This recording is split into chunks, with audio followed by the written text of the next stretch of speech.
পিংলায় গভীর রাতে ভয়াবহ অগ্নিকাণ্ড, দাউ দাউ করে জ্বলল জামনার অভিনন্দন ক্লাব। কোটি টাকার ক্ষয়ক্ষতি ঘিরে বাড়ছে রহস্য।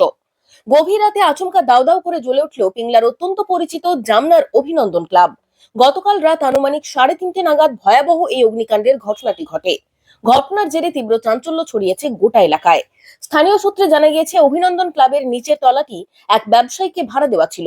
তিনি সেটিকে ইলেকট্রনিক সামগ্রীর গুদাম হিসেবে ব্যবহার করতেন। ফলে সেখানে বিপুল পরিমাণে ফ্রিজ, ওয়াশিং মেশিন মজুত করা ছিল। রাত 3:30 নাগাদ প্রথম ওই গুদাম ও ক্লাব ভবনে আগুন দেখতে পান স্থানীয় বাসিন্দারা।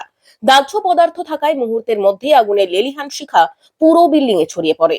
স্থানীয়রা প্রাথমিকভাবে আগুন নেভানোর কাজে হাত লাগালেও আগুনের ভয়াবহ তীব্রতা ও তাপের কারণে বিল্ডিং এর কাছাকাছি পৌঁছানো অসম্ভব হয়ে পড়ে। খবর পেয়ে দ্রুত ঘটনাস্থলে পৌঁছয় দমকলের ইঞ্জিন এবং তাদের প্রচেষ্টায় অবশেষে আগুন নিয়ন্ত্রণে আসে। অগ্নিকাণ্ডের জেরে আনুমানিক কোটি টাকার সম্পত্তি পুড়ে সম্পূর্ণ ভস্মীভূত হয়ে গিয়েছে। তবে ঘটনার পেছনের কারণ নিয়ে জোরালো রহস্য দানা বাঁধছে। ক্লাব সদস্যদের দাবি, গত কয়েকদিন ধরেই ক্লাবের বিদ্যুৎ সংযোগ সম্পূর্ণ বিচ্ছিন্ন ছিল। ফলে শর্ট সার্কিট থেকে আগুন লাগার কোনো সুযোগ বা সম্ভাবনা নেই। বিদ্যুৎ না থাকা সত্ত্বেও এত বড় অগ্নিকাণ্ড কিভাবে ঘটলো তা নিয়ে ধোঁয়াশা তৈরি হয়েছে। এটি দুর্ঘটনা নাকি এর নেপথ্যে কোনো অশুভ চক্রান্ত রয়েছে, সেই প্রশ্নই এখন ঘুরপাক খাচ্ছে জামনা এলাকায়। পুরো ঘটনাটির প্রকৃত কারণ উদ্ঘাটনে ইতিমধ্যেই তদন্ত শুরু করেছে পিংলা থানার পুলিশ।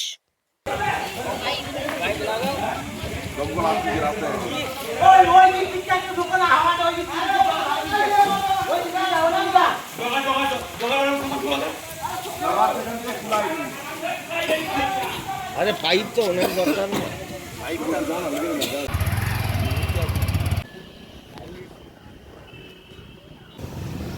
ওই জন্য দোকান থেকেই ফোন করছিলাম।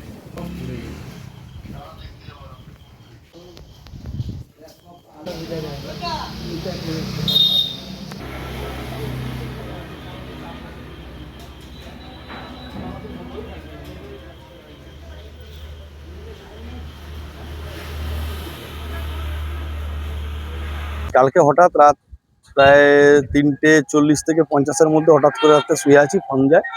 মানে অ্যাকচুয়ালি রাস্তা দিয়ে যারা ফোন নিয়ে যায় তাদের সঙ্গে আমাদের একটু ভালো সম্পর্ক আছে। তারা যখন রাত্রেবেলা ফোন নিয়ে যায় তারাই ফার্স্ট ফোন করে আমাদের এক সদস্যকে, যেরকম ক্লাবে আগুন লেগেছে বলে। আমরা ছোটাছুটি করে সঙ্গে সঙ্গেই 10-15 মিনিটের মধ্যে সব চলে আসি। এখানে পাড়াপড়শি যারা ছিল তারাও সবাই বেরিয়ে আসে। তো আমরা যখন এসে দেখি তখন আগুন নিয়ন্ত্রণের বাইরে। একদম উপরে ছাদ থেকে আরম্ভ করে ঘরে এবং নিচের আন্ডারগ্রাউন্ডে পুরো দাউ দাউ করে আগুন জ্বলছে। ক্লাবে আমাদের অ্যাকচুয়ালি ক্লাবটা উপরটা আমরা ব্যবহার করতাম, আর নিচটাতে আমাদেরই ক্লাবের এক সদস্য সন্তোষ সাঁতরা টাচ পয়েন্টের, ওর ফ্রিজ, এসি, মিক্সার, টিভি এসব ও রাখতো, আমরা ভাড়ায় দিয়ে রাখছিলাম। ক্ষয়ক্ষতির পরিমাণ ওর প্রায় 1 কোটির উপরে। প্লাস আমাদের ক্লাবের নিজস্ব এসি ছিল, ক্লাবের আসবাবপত্র, ক্লাবের চেয়ার, টেবিল, ক্লাবের টিভি, ফ্রিজ একদম যা ছিল সেগুলো সব পুড়ে গেছে। ক্লাবের ডকুমেন্টগুলো সব পুড়ে গেছে। কি মনে করছে শর্ট সার্কিট?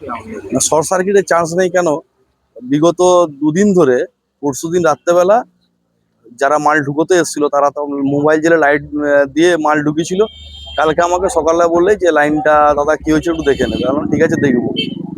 আমি আজকে সকালে অলরেডি মিস্ত্রিকে বলে রেখেছিলাম দেখবো বলে লাইনটা কিছু হয়েছে নাকি।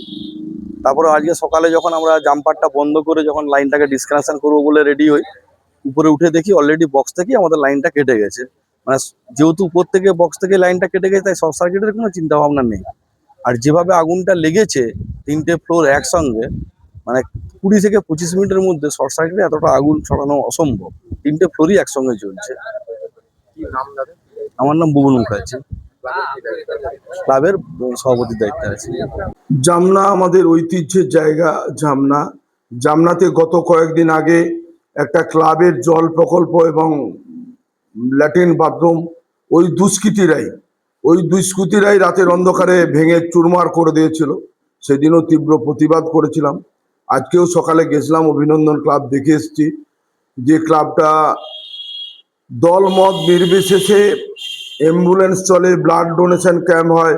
আমাদের পিংলার সব থেকে বড় জগদ্ধাত্রী পুজো হয় জামনাতে, সবাই অংশগ্রহণ করে। সেই জায়গায় দাঁড়িয়ে আজকে দেখি খুব কষ্ট হলো যে জামনায় একটা অশুভ শক্তি গজিয়ে উঠেছে। আমি প্রশাসনের কাছে আবেদন করব, অনুরোধ করব, ওই ক্লাব পোড়ার পেছনে কার হাত আছে, ওখানে পাশে সিসি ক্যামেরা আছে, সিসি ক্যামেরা দেখে উপযুক্ত ব্যক্তি যেন আইনত সাজা পায়।